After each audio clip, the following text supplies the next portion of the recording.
چیر دیتے ہیں جملے سیدہ زہرا سجدے میں کہنے لگی مولا میں نے ساری زندگی تیری بارگاہ میں سر جھکایا، ساری زندگی میں نے تیری عبادت کی، تیری اطاعت کی، مولا شب بیداریاں کی، تہجد پڑھے، قرآن پڑھا، اگر تجھے زہرا کا یہ عمل قبول ہے تو زہرا تجھ سے اپنے اعمال کا صلہ مانگتی ہے، مولا اگر تو زہرا کے سجدوں کو پسند کر چکا ہے تو زہرا تجھ سے ایک اجر مانگتی ہے۔ اب سنیں اجر زہرا کا، عرض کی مولا اگر میرے سجدے تیری بارگاہ میں قبول ہیں تو میرے ابا جان حضور کی امت کی بخشش فرما دے، گناہگاروں کی بخشش آخری سجدے میں جو مانگے اس کا نام زہرا ہے۔ اور تاریخ کی کتابیں بتاتی ہیں کربلا کے میدان میں جب پیدر پہ تیروں کے وار کو امام حسین برداشت نہ کر سکے، گھوڑے سے نیچے آئے، آپ نے سر سجدے میں رکھا، وہاں بھی وہی دعا مانگی جو بنت رسول نے مانگی، عرض کی مولا اگر میری شہادت تجھے قبول ہے، میرے 71 جنازے تجھے قبول ہیں، میرے بچوں کے خون قبول ہے تو حسین تیری بارگاہ میں دعا کرتا ہے حضور کی امت کی بخشش فرما دے۔ میری تیری بخشش زہرا نے مانگی، حسین نے مانگی، یہ وہ خاندان ہے۔ آپ نے آخری ٹائم جو نصیحتیں فرمائیں اس سے حیا کا پہلو اجاگر ہوتا ہے جو امت کی تمام خواتین کے لیے مینارہ نور کی حیثیت رکھتا ہے۔ آپ کی ایک خادمہ ہے جن کا نام اسما بنت امیس ہے، یہ آپ کے گھر میں جھاڑو دیتی تھی، بڑی توجہ سے سننا، یہ آپ کے گھر کے برتن دھوتی تھی، آپ کے گھر میں کام کاج کیا کرتی تھی۔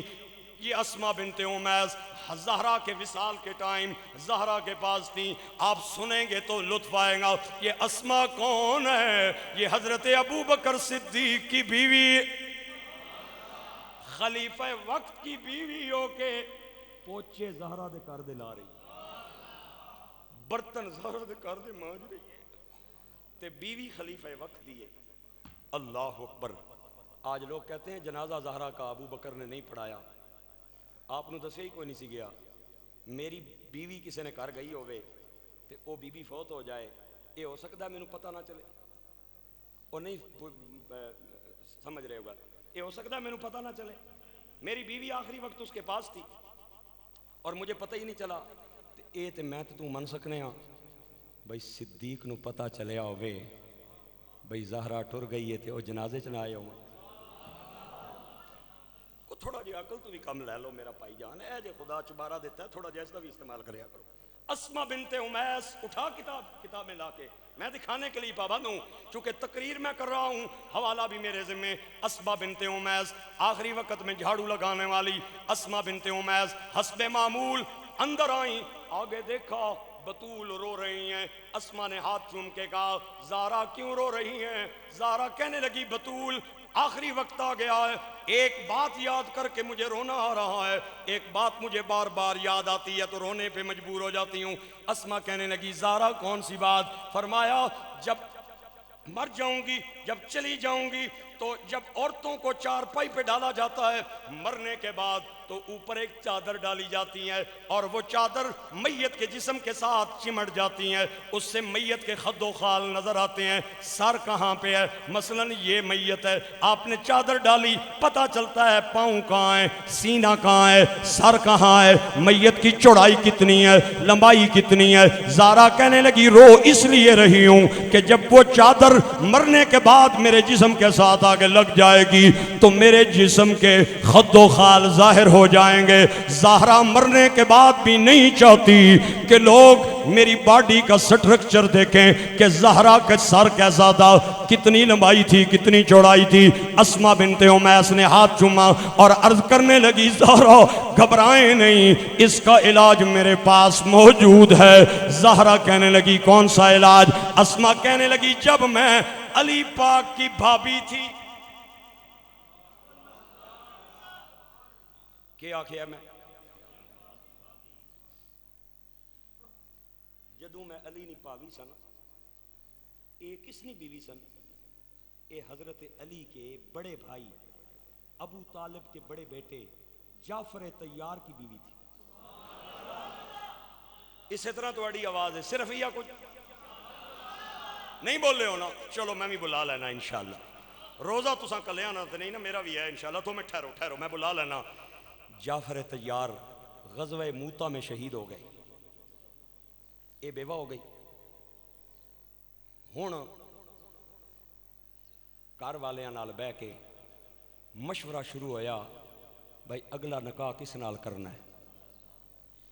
آخر کار ایک لمبی چوڑی مشاورت کے بعد یہ ڈیسیژن ہوا کہ جعفر طیار دی بیوی دا اگلا نکاح ابو بکر صدیق نال ہوے گا.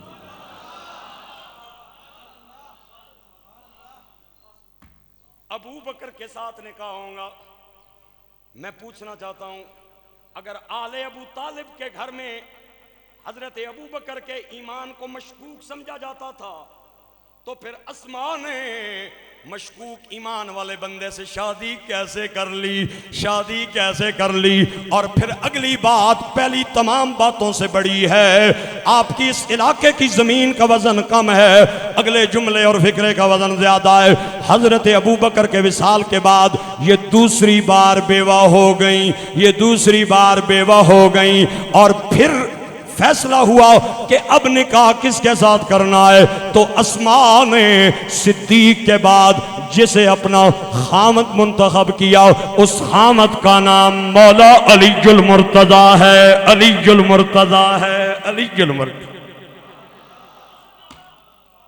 پھر مجھے کہنے دیں اگر ابو بکر کے گھر میں مولا علی کے خلاف باتیں ہوا کرتی تھیں، اگر تیری مان لیتا ہوں تو پھر علی پاک سے اسماء نے نکاح کیسے کر لیا؟ اور اگر جعفر طیار کے گھر میں ابو بکر کے بارے میں باتیں ہوا کرتی ہوتی تو پھر حضرت اسماء حضرت ابو بکر سے نکاح کیسے کرتی؟ اس سے یہ ثابت ہوتا ہے کہ اہل بیت کے گھر میں ابو بکر کی عظمتیں بیان ہوتی ہیں اور ابو بکر کے ویڑے میں مولا علی کی عظمتیں بیان ہوتی ہیں. اور کہا جاتا ہے زمانے کا سہارا ہے علی مولا نبی کو سب سے پیارا ہے. پکاروں میں علی مولا تجھے کیوں درد اٹھتا ہے؟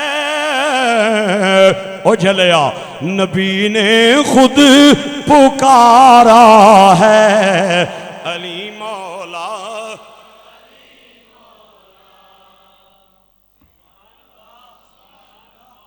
لطف آیا نہیں آیا؟ اسماء نے نا ہاتھ چوم کے آکھیا سردار ماڑے کو اس نے علاج تھیا. کیا علاج ہے؟ جدوں میں علی نہیں پاوی سا نا تے اساں خامد بیوی دوہاں ہجرت کی تھی سی حبشے دی طرف. 3 ہجرتیں ہیں نا، پہلی ہجرت حبشہ کی طرف، آخری مدینہ کی طرف. میں بھی انہاں وچ شامل ساں تے اتھے جڑی کوئی حبشی عورت فوت ہو جانی سی نا بی تے اس نے 4 پائی نے 4 کونیاں تے چھڑیاں لانے سن، چھڑیاں، اور چھڑیاں نے اوپر کپڑا پا دینے سن. او ایک ڈولی بن جانی سی. آیا او ایک ڈولی بن جانی سی. ایک چھوٹا سا کمرہ بن جاتا تھا. پتہ نہیں چلتا تھا کہ جسامت کتنی ہے، چوڑائی لمبائی کتنی ہے. سیدہ زہرا نے سنا، یقین کریں کتابوں میں آتا ہے آپ 4 پائی پہ لیٹی ہوئی تھی، خوشی کے ساتھ اٹھ کے بیٹھ گئیں اور اسماء کا ہاتھ چوما اور اسماء کو کہا ابو بکر کی بیوی میرے ساتھ وعدہ کر میرا جنازہ کوئی اور نہیں تیار کرے گا، تو تیار کرے گی، میرا جنازہ تو تیار کریں گی.